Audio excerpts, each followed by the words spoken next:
Aujourd'hui, on va parler d'abbayes, de troglodytes et de gondoles. Direction Brantôme, un petit bijou de Dordogne à la physionomie surprenante. Brantôme est en effet la seule cité en Périgord dont les frontières se délimitent au périmètre du Nil.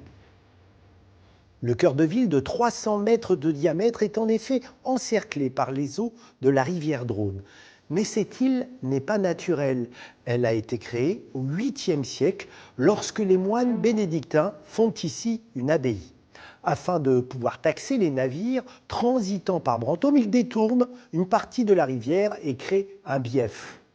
Cela explique la forme étrange de cet ouvrage, un pont coudé à angle droit pour enjamber à la fois la Drôme et son bief.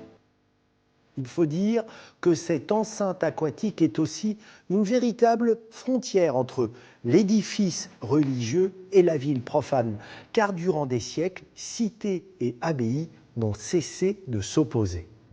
Impossible de venir ici sans aller admirer la fameuse abbaye, non pas les bâtiments conventuels bâtis au XVIIIe siècle, mais les vestiges cachés du site originel datant du Moyen Âge.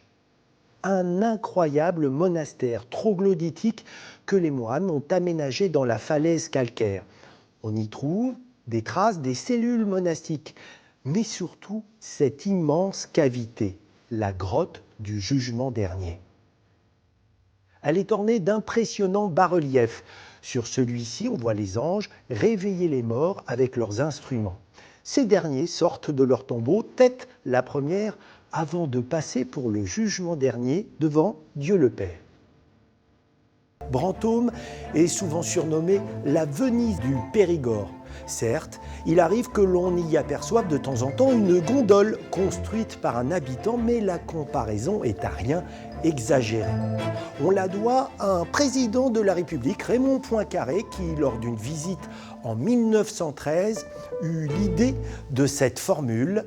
La boutade présidentielle est depuis devenue un slogan publicitaire.